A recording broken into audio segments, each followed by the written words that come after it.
অদ্রিজা এখন ড্রয়িং করছে। ও নিজে নিজেই বাড়িতে ড্রয়িং করে, ওর কোনো টিচার নেই ড্রয়িংয়ে। তো ড্রয়িং করুক, আমি দেখাই কী কী রান্না হচ্ছে। পড়াশোনা হয়ে গেছে, একটুখানি পড়লো আজকে, বেশি পড়েনি। তো চলো যাই রান্নাঘরের দিকে। রান্নাঘরে গিয়ে যেটুকু শ্যুট করলাম সেটুকুর অরিজিনাল ভয়েসটা রাখতে পারলাম না, কারণ বাইরে তখন প্রচণ্ড আওয়াজ হচ্ছিল। আর সকালবেলাও কিছুটা শ্যুট করেছিলাম রান্নাবান্নার বা অন্য কিছু, তো সেটারও আমি অ্যাড করতে পারলাম না, কারণ ওই যে আওয়াজ হচ্ছিল ভীষণ। কী আওয়াজ, কী ব্যাপার সেটা তোমাদের আমি পরে বলছি, ভিডিওটা দেখতে থাকো। আর এই সময় আমাদের রান্না হয়ে গেছে, মাছের ঝোল হয়ে গেছে, উচ্ছে সিদ্ধ দেওয়া হবে। আর এটা সকালে রান্না হয়ে গেছে, ডাল, এখানে আলু ভাজা আর পটল ভাজা, আর ওখানে দেখলে শাক হবে, শাক ভাজা হবে পেঁয়াজ দিয়ে।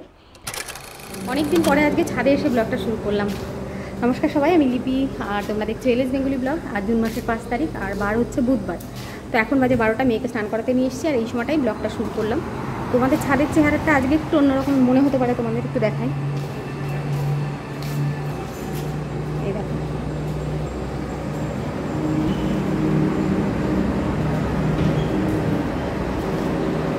ছাদটা অনেক বেশি মনে হচ্ছে না আলো আলো লাগছে, অন্যদিন যেরকম একটা অন্ধকার অন্ধকার ভাব লাগে সেটা একদমই নেই।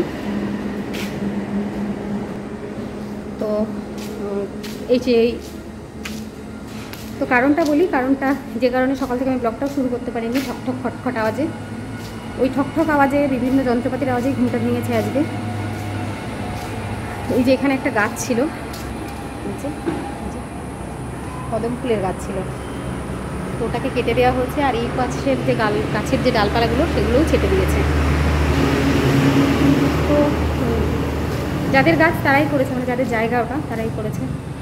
আজকে পরিবেশ দিবস, পরিবেশ দিবসের দিন এরকম একটা গাছ কাটা হলো, এত বড় গাছ, সেটা খারাপ লাগছে। এবার যাদের গাছ তারা নিশ্চয়ই সঠিক নিয়মকানুন মেনেই গাছটা কেটেছে। আমাদের ছাদটাতে খুব অসুবিধা হতো যদিও গাছগুলোর জন্য, কিন্তু সে নিয়ে আমরা কোনোদিন মানে গাছের সেরকমভাবে কোনোদিন কমপ্লেন করিনি ওদেরকে যে গাছটা কেটে ফেলুন বা কিছু এই ধরনের কিছু বলিনি।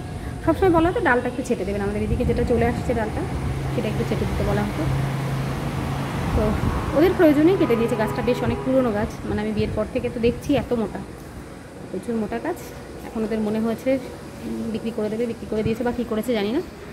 তো যাই হোক, তবে আমার বেশ খারাপ লাগছে, মানে বিয়ের পর থেকে এসে দেখছি তো। আর প্রচুর কদম ফুল হতো, এই যে বর্ষার সামনে আসছে না, মানে ভর্তি ভর্তি কদম ফুল হয়ে পুরো ছেয়ে থাকতো। আমাদের ছাদেও একটা দুটো এসে কদম ফুল পড়তো, একটা দুটো না, শেড দেওয়ার আগে তো প্রচুর কদম ফুলের পাতা, ডালপালা সব ভেঙে পড়তো।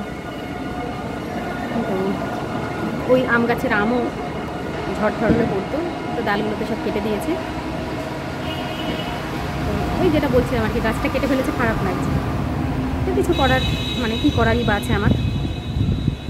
চলো আমি ওই গাছ কেটে ফেললেও তোমাদেরকে আমার গাছপালা দেখাই। ছাদে যে ছোটোখাটো সাধারণ সাধারণ গাছপালা রয়েছে, যদিও গাছপালা কোনো সময় সাধারণ হয় না, সবই অসাধারণ গাছপালাই হয়।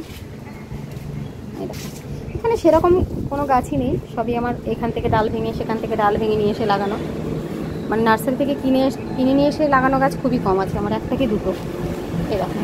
আর এটাই আমার ভালো লাগে, আমি একটা গাছ কিনে নিয়ে এসে চারা নিয়ে এসে লাগালাম, সেটা তো একটা জিনিস, কিন্তু কোনো জায়গা থেকে একটা ডাল ভেঙে নিয়ে এলাম বা কোনো জায়গা থেকে একটা চারা নিয়ে এলাম। এটা যেমন আমাদের বাড়ি থেকে নিয়ে আসে বীজ, ওই শিউলি ফুলের বীজ নিয়ে এসে চারা করে লাগানো। এটাও আমাদের বাড়ির একটা জবা ফুলের গাছের ডাল ভেঙে নিয়ে এসে লাগানো। আর এগুলো তো নয়নতারা গাছ, ওই নিচে ছিল আমাদের, সেখান থেকে বীজ ছড়িয়ে ছড়িয়ে হয়েছে। সাদা নয়নতারা কিন্তু খুব ভালো, সাদা নয়নতারা না, নয়নতারা ফুলই খুব ভালো, মানে ঔষধি গুণ তো আছেই নয়নতারার, তার সঙ্গে সঙ্গে বাস্তুমতো এই গাছ থাকা, বাড়িতে থাকা খুব ভালো। এই যে সাদা নয়নতারা লক্ষ্মী ঠাকুরের খুব প্রিয় একটা ফুল, মানে লক্ষ্মী গাছ বলা হয় নয়নতারাকে। খুব ভালো। এই গাছটাতে অনেক ফুল ফুটতো, তো মাঝখানে একটু গন্ডগোল হয়ে গেছে, গাছটা আমার টপটা ছোটো হয়ে গেছিলো, ফুলগুলো এখন আর ফুটছে না। আর এই গাছে না দেখো দুটো ফুল ফুটেছে, এই দেখো একটা,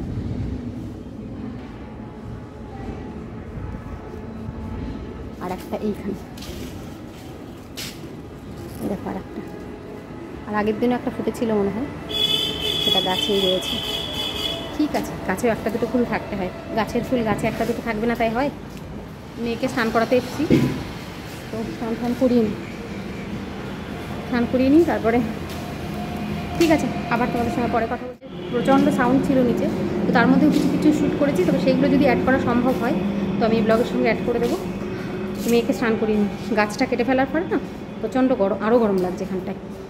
এদিকটা তো পুরো ছায়া হয়েছিল, পুরো ছায়াটা নেই, দেখো পুরো ছায়াটা চলে গিয়েছে। এদিক থেকে তো গরম আসতো, এই রাস্তার দিক থেকে, এই দিকটাতে একটু ছায়া ছিল, তো সেটাও পুরো ছেটে ছুটে দিয়েছে, একদম গরম। আচ্ছা ওই যে বলছিলাম না ডালপালা লাগাই আমি গেছে, এই দেখো আমাদের নিচে যে টগর ফুলের গাছটা ছিল, বেশি টগর হয়েছে, তো ডাল সেদিন ছেটে দিয়েছে। ক্যামেরাটার সামনে আসছিলো, সিসিটিভি ক্যামেরার সামনে ডাল চলে আসছিলো বলে ওর বাবা ছেটে দিবে, আর আমি ডালটা নিয়ে এসে ছাদে টবের মধ্যে লাগিয়ে দিয়েছি, যদি বেঁচে যাই। ঠিক আছে, এখন তাহলে আর কথা বলবো না, আবার পরে কথা। ওই যে চান হয়ে গেছে বাবুর, এবার জামা কাপড়গুলো নিয়ে নিই, এখানে 2-4টে জামা কাপড় মেলা রয়েছে, সেগুলো নিয়ে নিচে যাই। চান করে এলাম, পুজো দিতে যাবো। এই সময় বাবা রয়েছে ঠাকুর ঘরে, বাবা আন্নিক করছে, বাবা এলে আমি যাবো। যখন প্রার্থনা করে আমি গিয়ে যদি কুটুর কুটুর করি ঠাকুর ঘরে, তো তার প্রার্থনাতে একটু বিঘ্ন হয়, সেই কারণে বাবা বেরোবে, তারপরে আমি যাবো। আর এদিকে মেয়ে খাচ্ছে। আজকে আমাদের মাছ হয়েছে তেলাপিয়া মাছ, আলু বেগুন দিয়ে ঝোল। আর তো দেখিয়েছি তোমাদের ডাল হয়েছে। দাঁড়াও, মাথায় চিরুনি কিছু দিইনি, চিরুনি দিয়ে সিঁদুর টুদুর করে নিই, তারপরে পুজো টুজো দিয়ে একবার তোমাদের সাথে কথা বলবো। তো আমি পুজো দিয়ে আস্তে আস্তে ঝুমাই দিকে দেখো বাবাকে আর বাবার ছেলেকে খেতে দিয়ে দিয়েছে, তো আমাদেরও ভাত বেড়ে নিয়েছে, আমরাও বসে পড়বো। এখন কত বাজে বলো তো, 4:45। তো একটু বেরোনোর ইচ্ছা আছে, দেখো চুল ফুল কি একটু শুয়েছিলাম, তো এই যে একটা ব্যাগ নিয়ে যাচ্ছি।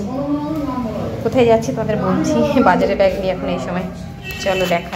তো দেখো নিচে কি কাজে এসছি, হ্যাঁ নিচে আম নিতে এসছি। আসলে এই রাস্তার উল্টো দিকেই বাবার মানে আমার শ্বশুরমশাই আর একটা জমি আছে, ফাঁকা জমি, সেখানে কিছু আম কাঁঠালের গাছও আছে, মানে 1-2 করে। তো সেই আম গাছে যে মানে কাঁঠাল বিক্রি করে দেওয়া হয়েছে, এঁচোড় থাকতেই বিক্রি হয়ে গেছে, আর আমগুলো বিক্রি করে দেওয়া হলো আজকে। খুব বেশি হয়ওনি, আর খুব একটা টেস্টি আমও না, মানে আঠি পড়ে, মানে আঠির গাছ আম গাছটা। তো সেখান থেকে কিছু আম বাড়িতে রাখা হলো, গাছের আম, এদিক সেদিকে দেওয়াও হবে সবাইকে একটু একটু করে, আর বাকিগুলো বাড়িতে আমরা রেখে দিলাম, মানে সবাইকে 4-5টা করে দিয়ে। আমাদের বাড়িতেও হয়তো ওই 5-6টা মতোই থাকবে। তো ঠিক আছে, গাছের আম সবার সঙ্গে শেয়ার করে খাওয়াটাই ভালো। এই দেখো ঠাকুরের জন্য এখানে 2টো রেখে দিয়েছি, আর আমিও নিজেও একটা ধুয়ে নিয়েছি। আর আমি কিভাবে আমটা খাবো তোমরা দেখো। এইভাবে আম খেতে আমার দারুণ লাগে, কে কে খাওয়া এইভাবে আম?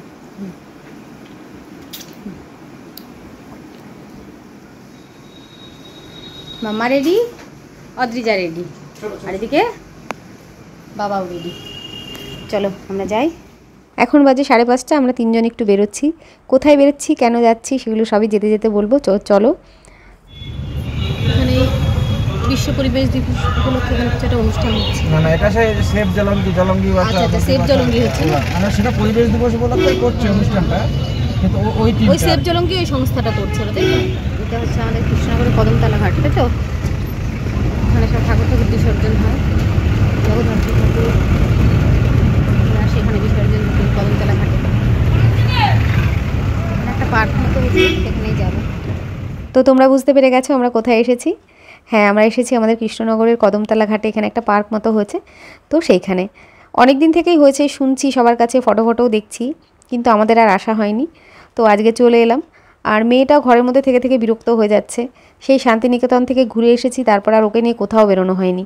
ওর বাবা এর মধ্যে একটুখানি বেরিয়েছিল, তো জাস্ট বাইকে করেই ঘুরে ঘুরে চলে এসছে, কোনো পার্কের আর যায়নি। আর আমাদের বাড়ির কাছে যেটা পার্ক রয়েছে বেলেডাঙ্গাতে, সেই পার্কটা তো ভেঙে গেছে, তো সেই কারণে ওর অনেক দিন পার্কে যাওয়াও হয় না। তো ওর বাবা বললো আজকে সময় আছে, ঝুমা বাড়িতে রয়েছে, চলো একটুখানি ঘুরে আসি।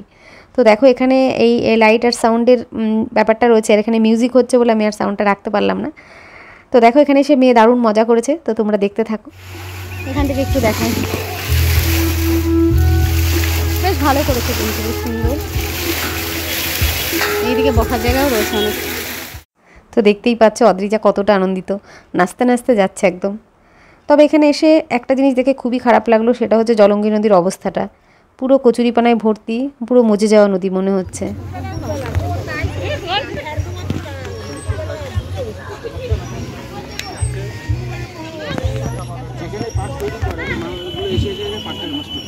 হ্যাঁ সে তো বটেই।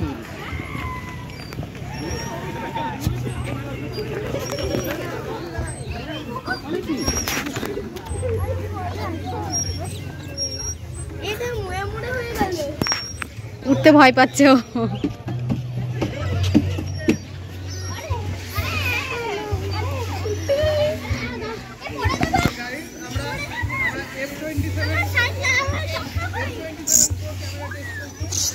আস্তে করে দেখে নামো ওখানটায়। ব্যাস দেখো বসার ইয়েগুলো, বেঞ্চগুলোও কিন্তু বেশ সুন্দর, ইউনিক টাইপের ডিজাইন।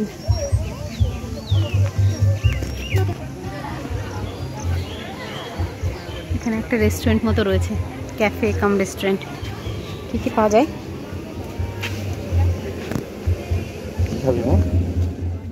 এখানে যে বসার জায়গাগুলো রয়েছে সেগুলো কি সুন্দর না দেখতে। তো এই রেস্টুরেন্টের সামনে দিয়ে দেখলাম একটা সিঁড়ি উঠে গেছে, আর ওখানে বেশ সুন্দর একটা মা দুর্গার মূর্তি মতো করা রয়েছে। তো মেয়েকে নিয়ে সেখানে গেলাম। তো মা দুর্গার ডান দিকে বাদিকে কে থাকে সেটা আমার মেয়ে নতুন শিখেছে। তো এই মূর্তিটাকে দেখে আমাকে আবার দেখে দেখে বলছে যে ডান দিকে কে বাদিকে কে।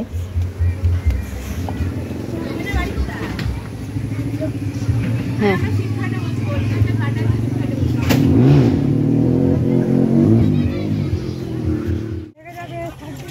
বাড়িতে যতই দোলনা অ্যাকচুয়ালি, পার্কের দোলনা একটা আলাদাই মজা না রে মা? ভালো করে বসিয়ে দাও, বসা হয়নি ঠিক করে।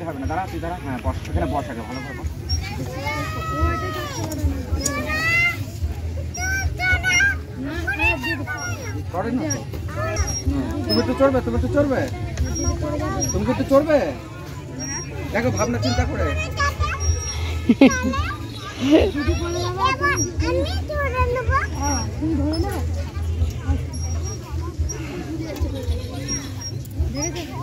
ব্যাস চল, এবার নাম যা, এবার তুই যা পুচকুটা, যাও তুমি যাও।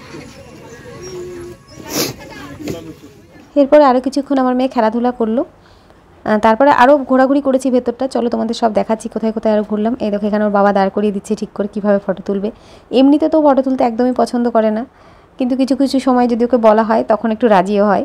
তো দেখো আজকে কিন্তু ফটো তোলা নিয়ে খুব একটা ঝামেলা করেনি। তো আমিও দাঁড়িয়ে পড়েছি, আমারও একটা দুটো ফটো তুলে দিল আমার হাজব্যান্ড। আমিও ফটো তোলাতে খুব একটা কি বলবো, পছন্দ করি না যে যেখানে সেখানে দাঁড়িয়ে একটা ফটো তুলে নেবো। ওই যে বিভিন্ন পোজ দিয়ে লোকজন ফটো তুলে, আমি অতটা তুলি না। আমি একটু লজ্জা টজ্জাই পাই মনে হয়, সেখান থেকে আমার মেয়েরও সেই অভ্যাস। তো দেখো আমাদের ঘোরাঘুরি করা হয়ে গেল, এবার বেরিয়ে যাব। তো ওরা সামনে গিয়ে একটু দাঁড়াবে, আর আমি যাব ওই দিকটা, মন্দির আছে একটা, সেই মন্দিরটা একটু যাব। আমি এখানে এর আগে কখনো আসিনি, তো সেই জন্য মন্দিরটা আমার দেখা হয়নি, একটু ঘুরে আসি আর তোমাদেরকেও দেখাই। আর এখানেই দেখলাম পার্কের নামটাও রয়েছে, এখানে রয়েছে ভারতচন্দ্র রায়গুণাকার স্মৃতি উদ্যান। আর উপর থেকে একটু ভালো করে চারপাশটা দেখছিলাম আর তোমাদেরকে দেখাই। সবই ভালো লাগছে, কিন্তু জলঙ্গি নদীর মধ্যে এত কচুরিপানা ভেসে বেড়াচ্ছে, এই জিনিসটা একটু খারাপ লাগছে দেখতে। আর তাছাড়াও দেখলাম ওইখানটায় প্রচুর নোংরাও জমে রয়েছে। তো আমরা কোনো জিনিসটাকে সুস্থভাবে ভালোভাবে তো ব্যবহার করতে জানি না, এটাই হচ্ছে ব্যাপার। তো চলো মন্দিরটা একটু ঘুরে আসি।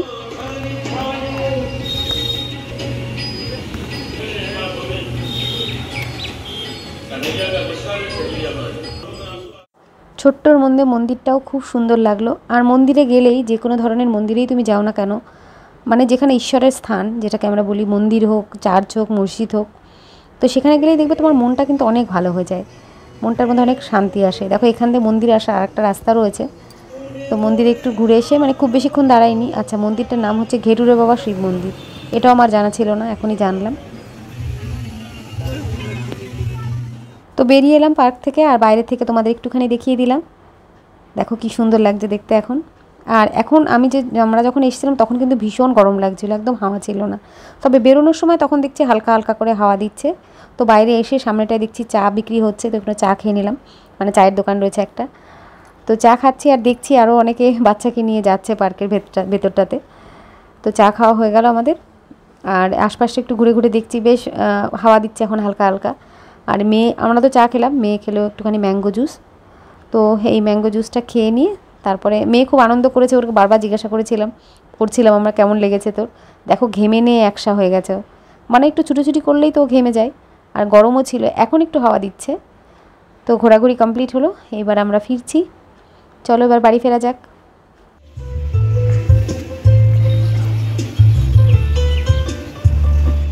এসে গেছি, সামনেই নামবো আমি। আইব্রো কদিন ধরে বলে যাচ্ছে আইব্রো করবো, যাবো।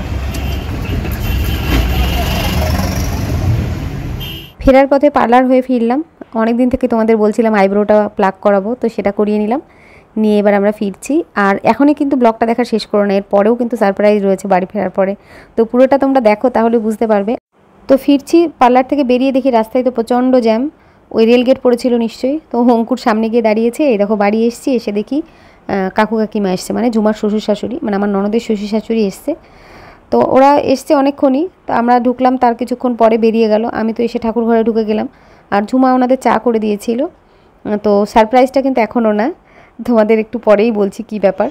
বেরিয়ে গেল, ঠাকুর কাকিমারা এসেছিল, আমার ননদের শ্বশুর শাশুড়ি, ঢুকেই দেখি ওনারা এসছেন। তো চাটা সব ঝুমাই করে দিয়েছে, কিছু আর ছিল না, শুধু চা খেয়ে বেরিয়ে গেল। আমি এসে পুজোটা দিলাম, একটু জাস্ট বেরিয়ে গেল কাকিমা। আমাদের এখন চলছে রাতের কি অর্ডার, কি খাওয়া হবে তার অর্ডার। আজকে একটু বিরিয়ানি খাওয়ার প্ল্যান হয়েছে, এবার সেই অর্ডার হবে, দেখা যাক কী অর্ডার হয়। এবারে একটা আলোচনা চক্র করে কে চিকেন কে মাটন সেটা ডিসাইড করে তারপরে খাওয়া দাওয়া হবে। ঠিক আছে, চলো তাহলে অর্ডার শেষ।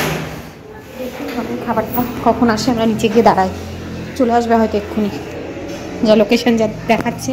তো এটাই হচ্ছে সারপ্রাইজ, আজকে রাতে আমাকে রান্না বান্না করতে হবে না। এটা আমাদের জন্য বড় সারপ্রাইজ কিনা বলো। আসলে হঠাৎ করে আমরা ডিসাইড করলাম যে আজকে রাতে আমরা সবাই মিলে বিরিয়ানি খাবো, তো সেই মতো জোম্যাটোতে অর্ডার করে দেওয়া হয়েছে, আর খাবার প্রায় চলে এসছে, আমরা এখানে ওয়েট করছি। পেয়ে গেছি আমাদের খাবার, চলো। তো এবার মেয়েকে খাওয়াতে যাব, তো সেই জন্য 1 প্যাকেট বিরিয়ানি এই থালাতে ঢেলে নিলাম, আর এই 1 প্যাকেট দিয়ে আমার আর মেয়ের হয়ে যাবে। আমি বিরিয়ানি খুব একটা পছন্দ করি না, মানে বিরিয়ানি লাভার নই, পছন্দ করি না, কথাটা ভুল হলো, কিন্তু আজকে অনেকটা বিরিয়ানি খেয়েছি। কেন খেয়েছি সেটা বলছি তোমাদের। খাওয়া দাওয়া করে এই ঘরে এলাম, আজকে বিরিয়ানিটা দারুণ খেলাম। এমনিতে আমি মানে শুনতে খুব, যারা বিরিয়ানি লাভার তাদের অদ্ভুত লাগতে পারে যে আমি কিন্তু বিরিয়ানি খাই, তবে আমার ফেভারিট হচ্ছে ফ্রাইড রাইস চিলি চিকেন। আর ওই বিরিয়ানির যে গন্ধটা থাকে না, ওই মিঠা আতর, তারপরে কেওড়া জলের ওই গন্ধটার জন্যেই আমি বললাম তো খাই, কিন্তু খাওয়ার পর আমার ঠিক ভালো লাগে না, খেয়ে নিই। কিন্তু আজকের বিরিয়ানিটি যেটা খেলাম সেটা আমার খুব ভালো লাগলো, এবং অনেকটা খেয়েছি পরিমাণে। তো কারণ ওই গন্ধগুলো, যে উগ্র গন্ধগুলো থাকে, সেগুলো অনেকটা পরিমাণে কম ছিল, মানে ওই রকম টাইপের গন্ধ ছিল না। তো এখন এই খাওয়া দাওয়া করে নিয়ে এসেছি, একটুখানি কোল্ড ড্রিঙ্কস নিয়ে বসেছি। স্টিলের গ্লাসে নিয়ে এসেছিলাম যাতে আমার মেয়ে বুঝতে না পারে, কিন্তু সে বুঝেই গিয়েছে। যত কিছুই বললাম আমি যে ডিম পাতার রস, শরবত, এটা আমরা ওষুধ খাচ্ছি, কিন্তু ও বুঝেই গিয়েছে, বুঝে ওর বাবার থেকে ভাগ বসানো হয়ে গেছে। তো এবার আমি খাই, খেয়ে নিয়ে তারপরে মেয়েকে ঘুম পাড়াবো। তো আজকের ব্লগটা এখানেই শেষ করছি। তোমরা সবাই ভালো থেকো, সুস্থ থেকো, সাবধানে থেকো, আর তোমাদের সঙ্গে দেখা হচ্ছে নেক্সট ব্লগে। আর তোমাদের যদি আমার ব্লগটা ভালো লাগে বা আমাকে ভালো লাগে, তাহলে আমার চ্যানেলটাকে প্লিজ সাবস্ক্রাইব করে দিও, মানে যারা সাবস্ক্রাইব করোনি, আর যারা সাবস্ক্রাইব করেছো তাদেরকে তো অসংখ্য ধন্যবাদ, থ্যাংক ইউ সো মাচ। আর ভিডিওটা যদি ভালো লাগে, যারা ভিডিওগুলো দেখছো, তো তারা লাইক করতে কিন্তু ভুলো না। একটা লাইক কিন্তু ভীষণ ইম্পর্টেন্ট আমাদের জন্য, আমাদের মতো ক্রিয়েটারদের জন্য। তো ঠিক আছে, গুড নাইট বন্ধুরা, টাটা।